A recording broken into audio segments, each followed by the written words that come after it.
Bonjour et bienvenue à l'atelier en ce magnifique dimanche. Et aujourd'hui, on va faire un peu d'informatique. En fait, c'est une vidéo qui va être faite en deux parties. La première étant la partie matérielle de notre vidéo et la deuxième en sera une au niveau là, de la programmation technique. Bref, je vous explique. En fait, à l'atelier, j'ai une connexion Internet haute vitesse avec un routeur de 4 ports. Et mes 4 ports sont déjà utilisés. Donc, j'en utilise un pour l'ordinateur principal de l'atelier. J'ai un deuxième PC sur lequel je vais faire entre autres les montages vidéo et d'autres types de montages. J'ai un serveur de développement web qui tourne sous Linux et un serveur backup tournant également sous Linux. J'ai besoin de plus de prises parce que bon, je ne suis pas seul sur cette connexion-ci. Alors, ce que je vais rajouter sur la connexion, c'est en fait une connexion qui va aller dans un autre bureau. Et au niveau de l'atelier, j'ai quelques périphériques secondaires, dont j'ai un récepteur AM/FM pouvant là, capter la radio Internet. Donc évidemment, il faut que je me branche là-dessus. J'ai également une imprimante de récupération que j'ai réparée il y a quelques mois. Donc on va la mettre en réseau. Je vais la partager avec l'autre bureau. Alors cette imprimante-là va être branchée sur le switch ou ce qu'on appelle un commutateur. Donc c'est un commutateur 10-100 000. Évidemment, la marque, ce n'était pas la marque de premier choix que j'avais faite. J'avais commandé un autre modèle, également un 8 ports sur Amazon, mais ça fait déjà un mois et demi et on me dit qu'on a perdu le colis. Fait que j'ai alors cancellé cette commande-là et j'ai été tout simplement dans une chaîne d'électronique connue à Montréal et je me suis procuré cet appareil-là qui est peut-être un peu moins de bonne qualité, mais qui correspond quand même là, aux critères que j'ai besoin pour les connexions. On va maintenant regarder le contenu de la boîte. Voilà, je vais récupérer cette histoire-là. On repère ici. Bon. C'est bien fermé. Bon. C'est ouvert.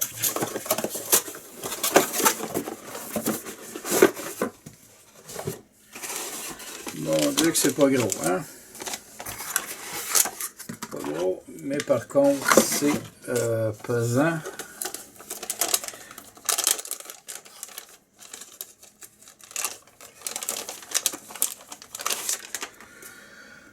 Donc, notre switch ici, qui vient s'alimenter dans une prise 12 volts.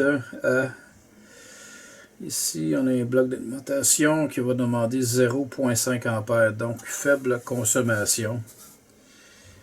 Et nos câbles réseau vont venir tout simplement se brancher ici. Donc, je vais brancher tout simplement le routeur, un des fils du routeur dans une des prises et le reste des prises RJ45 là-dessus. Et ceci va tout simplement gérer le trafic entre les différents périphériques. Donc, ce sera très facile à installer. Voilà. Ici, le bloc d'alimentation. Et maintenant, c'est le plaisir qui va commencer. Et le plaisir est... Tadam! Eh oui, on va fabriquer les câbles réseau requis pour l'atelier. En fait, j'aurais pu acheter des câbles déjà faites, mais ça m'aurait coûté d'un bras et une jambe. Alors, j'ai tout simplement décidé d'acheter 30 mètres de câble, ce qui donne à peu près 90 pieds. Et l'important ici, c'est du câble réseau de catégorie 6. Pourquoi catégorie 6? Pour les gens qui ont l'Internet haute vitesse, donc avec des connexions gigabit, ça requiert ce type de câble-là pour permettre à la vitesse de passer. De façon que ça fonctionne, les fils de cuivre qui sont à l'intérieur sont composés selon une recette particulière en usine. Et ce qui va passer sur le câble, évidemment, ce sont des fréquences. Donc, les câbles de première génération ne permettaient pas, et ne permettent toujours pas, aux hautes fréquences de passer sur ces fils-là. Ce n'est pas supporté. C'est pourquoi, avec les années, on a modifié l'alliage qui compose les fils de cuivre, ce qui permet de laisser passer les fréquences haute vitesse. On peut également faire passer de la haute vitesse sur des câbles de catégorie 5E seulement. Si c'est juste catégorie 5, ça ne passera pas. Donc le 5E, ça a été vraiment le début. Ça s'est amélioré avec la catégorie 6. Il existe évidemment d'autres catégories encore plus élevées, mais c'est ce qu'on va retrouver habituellement là, dans les data centers, les centres de traitement de données, où il y a une multitude de serveurs. On va utiliser des câbles de catégorie 8, 9, 10. Mais pour les bureaux, les entreprises actuellement, même la maison, c'est du catégorie 6. Alors, ce qu'on va utiliser pour travailler avec ceci, évidemment, ce sont des connecteurs RJ45. Je vais installer sur mes câbles des petits capuchons comme ceux-ci. Donc, ça va tout simplement venir s'emberguer. Ça va rentrer par le câble ici et ça va venir protéger le câble, la fiche plutôt. On va utiliser un couteau pour couper l'enveloppe extérieure. Évidemment, les pinces ici pour le connecteur RJ45. Donc le connecteur va entrer comme ceci. Une fois les fils placés à l'intérieur, je vais tout simplement venir appuyer de chaque côté de la pince. Et ce que ça va faire, bon, ils sont durs à sortir. Et voilà. On voit les petites pins qui sont au bout. Ce sont des petits couteaux. Donc sur le dessus, je pense qu'on peut même montrer ici que c'est un peu surélevé. Donc lorsque je vais venir appuyer sur ma pince, évidemment, ces petites portions métalliques-là vont s'enfoncer. Et de l'autre côté, ce qu'on peut voir ici, c'est un espèce de petit couteau qui va venir transpercer, dis-je, le fil. Et ça va faire contact, évidemment, avec la partie du haut qui, elle, va faire contact, si on veut, avec cette partie-ci, soit dans le routeur, le switch, peu importe. Donc ça va tout simplement rentrer comme ça et venir faire contact. Ici, j'ai un vérificateur, donc un appareil qui va me permettre de vérifier si mon câble est correctement fait, parce que ça arrive au moment de faire les câbles où il y a une connexion, il y a une pin qui est mal rentrée, la connexion ne se fait pas. Donc à ce moment-là, il faut recommencer. Et je vais vous montrer ici un autre appareil permettant de vérifier. Je pense que plus que je vais travailler que celui-là. Donc, on va faire un test sur le câble à la fin. Question de vérifier si les connecteurs ont été correctement placés. Sinon, on comprendra que ça ne fonctionnera tout simplement pas. Et une question qu'on me pose souvent, je vais en profiter pour vous répondre. On me demande souvent le code de couleur. On va grossir ça un peu. Là. Par quel code de couleur il faut commencer pour faire là, ces câbles. Ils ont vu sur Internet qu'il faut commencer avec le fil brun, l'autre c'est le fil mauve ou l'orange. Peu importe, c'est pas important. OK? Ce qui est important, c'est que sur chaque paire, donc quand on parle de paire, on parle de 2 fils. On a par exemple un brun avec un brun taché blanc. Ensuite, ça va être, mettons, le orange avec le orange taché blanc. On peut tout simplement commencer avec le brun. Donc, si mon fil et mon connecteur est par exemple, on va le virer de base, ça va être plus simple, et comme ceci. Si sur la première pin ici, j'ai mis le fil brun, il faut qu'à l'autre bout de mon câble, la première pin soit également le brun. Dans le deuxième fil, c'est la même chose. Donc, si je prends le brun et blanc, mon deuxième fil sera le brun et blanc. Et en sortie, ce sera également le brun et blanc. Évidemment, il y a un terme qu'on utilise qu'on appelle pin-out en anglais, ou qui veut dire également configuration, si vous voulez, du fil. En fait, c'est au moment où vous allez entrer le fil à l'intérieur, soit du routeur ou encore d'un switch. La configuration va changer à ce moment-là parce que le câblage est fait, le soudage sur le circuit est fait en conséquence. Alors, je vais ici répondre à une autre question qu'on me pose souvent. C'est pour quelle raison, lorsqu'on branche un câble bleu comme celui-ci, d'un ordinateur à l'autre, ça ne fonctionne pas. Tout simplement pour un problème de configuration, parce qu'entre l'entrée et la sortie, il n'y a aucun routeur ou aucun switch web d'installer. Donc la configuration ne se change pas. Ça reste standard. Et ça, pour les deux machines, c'est incompatible, ça ne peut pas fonctionner. À ce moment-là, on peut, si on veut contourner ça, toujours prendre du câble comme celui-ci et suivre un diagramme comme celui-là. Donc, ce qu'on appelle un crossover cable. Donc, on fait notre configuration de fil ou notre pin-out de fil en fonction de ça. Donc, par exemple, sur le premier connecteur, j'aurai la pin 1, qui serait, exemple, le fil brun et blanc. Sauf qu'au lieu de sortir à l'autre bout sur la pin 1, ça va sortir sur la pin 3. Même chose ici. Disons que fil 2, j'aurai le fil brun.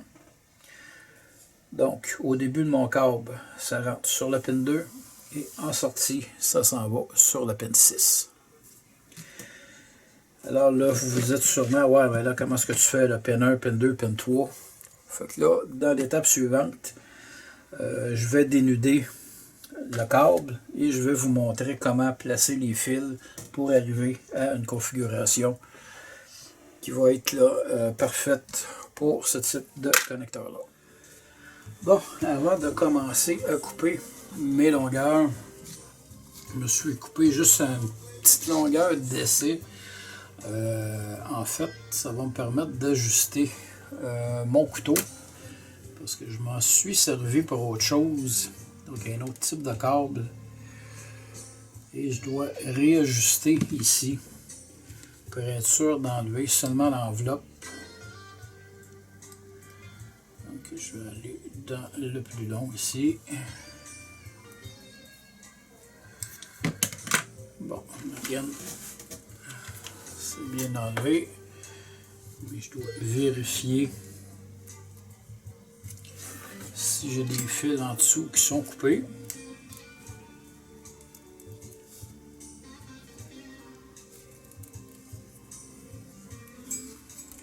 Parce que là, si j'ai des fils de coupés, évidemment, il y aura des pertes de signal, ça va causer problème. Non, c'est très bien coupé, très bien ajusté. Bon, à force de taponner, on a réussi à les coller. Et si vous remarquez bien, Si je colle mes fils ensemble dans le bois ici, c'est très bien, mes couleurs sont là. Évidemment, là où ça se dégrade, c'est dans la portion la plus haute. Évidemment, je ne vais pas conserver cette portion-là. Alors, mon connecteur, si je prends le barreur qui est ici, je vais avoir besoin près de ça de long. Alors, je vais couper tout simplement ici.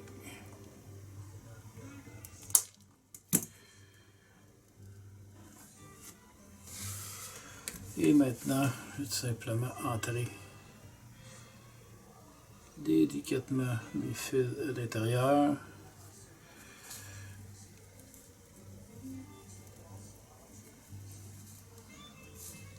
C'est bien positionné. On vire ça de bord. Il reste maintenant à enfoncer les couteaux.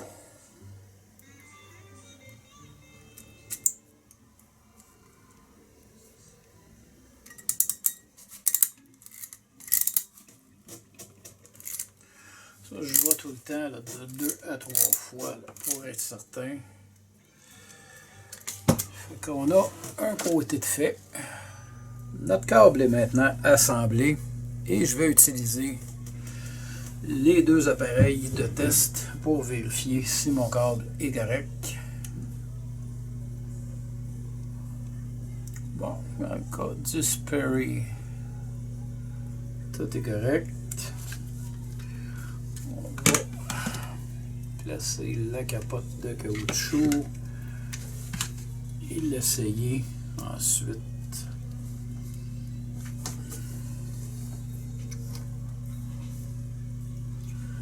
Sur l'autre appareil.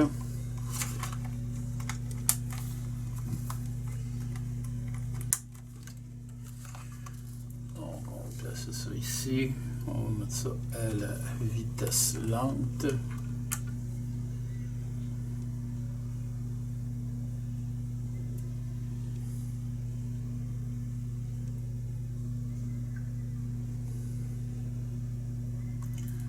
Donc c'est un succès. Notre câble est complet. Il est fonctionnel. Alors ceci complète la première partie de ma vidéo sur l'installation d'un commutateur et de l'assemblage du câblage. Évidemment, d'ici la prochaine vidéo, j'aurai à prendre des mesures pour déterminer la longueur du câblage requis. Donc entre le commutateur et le périphérique qui doit être branché au réseau. Donc je verrai à ce moment-là s'il y aura matière peut-être à une troisième vidéo ou si je peux compléter le tout à l'intérieur de la deuxième. En attendant, j'espère que vous avez aimé cette vidéo et sur ce, je vous dis merci et à la prochaine.